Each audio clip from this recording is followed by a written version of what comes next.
को भेंट करने सारी चीजें, और उनको भेंट की हुई वस्तु निर्माल्य भी नहीं होती है, क्योंकि वात्सल्य से दी हुई वस्तु है वो।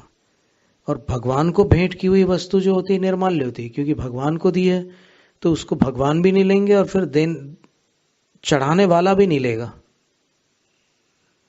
भगवान को जो पूजा में समर्पित द्रव्य है वो एक बार आपने चढ़ा दिया तो उसको निर्माल्य की श्रेणी में रखा जाता है, और निर्माल्य को ग्रहण नहीं करता कोई भी जिन भक्त, निर्माल्य को ग्रहण नहीं करता।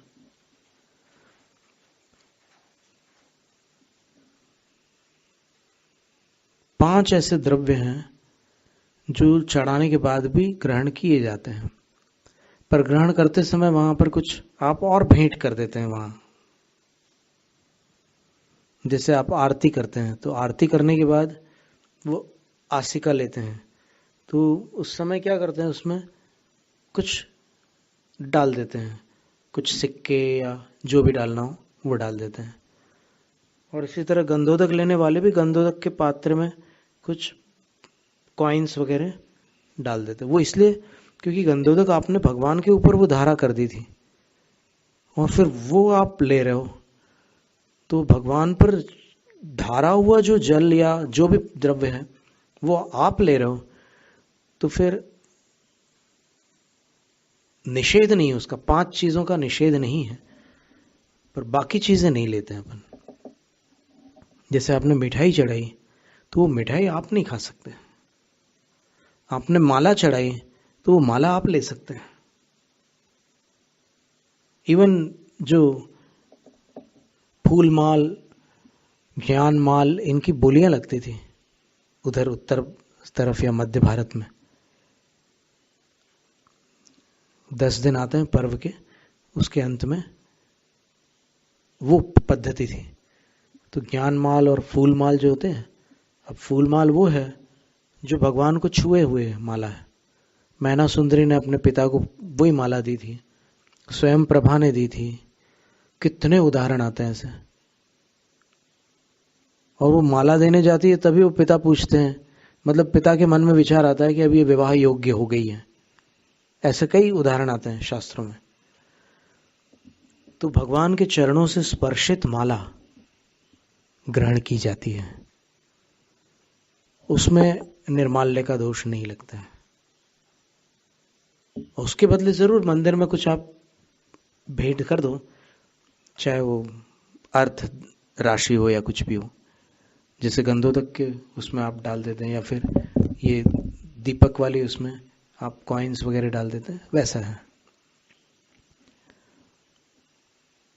और वैसे भगवान के चरणों में जो गंध लेपन किया जाता है, आचार्य ज्ञान सागर महाराज जी ने, पंडित जब भूरामल जी थे, वो ब्रह्मचारी भूरामल जी, तब उन्होंने जयोदय महाकाव्य लिखा है। तो उस जयोदय महाकाव्य में उन्होंने लिखा है कि जय कुमार और सुलोचना, जयोदय, जय कुमार की कथा है वो।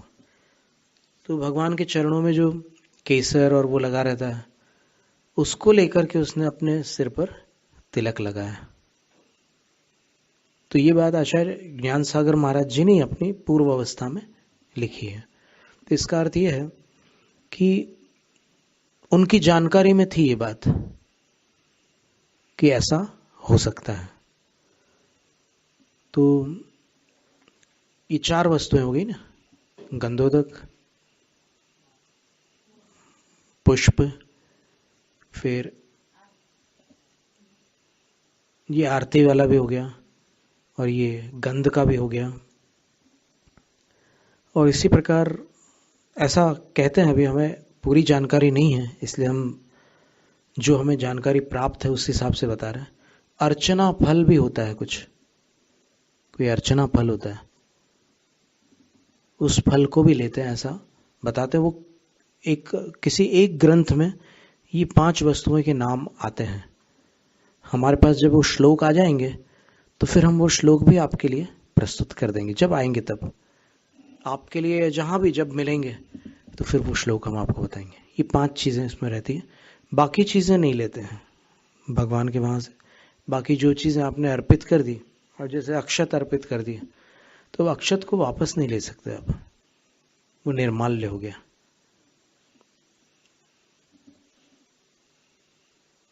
लेकिन वहां पर देवों को जो आप दे रहे हैं वो वात्सल्य से दे रहे हैं। यहां पर तो आप पूरी तरह से उनको समर्पित करके, यानी एक प्रकार से आप ये चाहते हैं कि भगवान ये मैं आपके सामने रख देता हूं, मैं इसको आपके सामने बिल्कुल अर्पित कर देता हूं, निर्वपामी थी, पर मैं आत्म कल्याण की भावना रखता हूं अंदर। भगवान की भक्ति में आत्म कल्याण की भावना होती है। और वहां उनके साथ जो करते हैं अपन, तो वहां पर भक्ति वाली बात ना होकर के वात्सल्य वाली बात होती है। तो वात्सल्य में ऐसा होता है कि जैसे आपने अपने मित्र को कुछ मुंह मीठा किया, तो वो भी अधिकार रखता है कि वो भी आपके मुंह में, कोई आपने लड्डू डाला वो बर्फी डाल सकता है आपके मुंह में, ऐसा व्यवहार होता है। तो इसी तरह ये जिन भक्त की श्रेणी में आते हैं, इसलिए इनको जो चीज अर्पित कर रहे हैं तो उसके विषय में ऐसा कहते हैं कि वो बांटा जा सकता है। और प्रसाद का अर्थ प्रसन्नता होता है, तो उसका उस तरह से चलता है।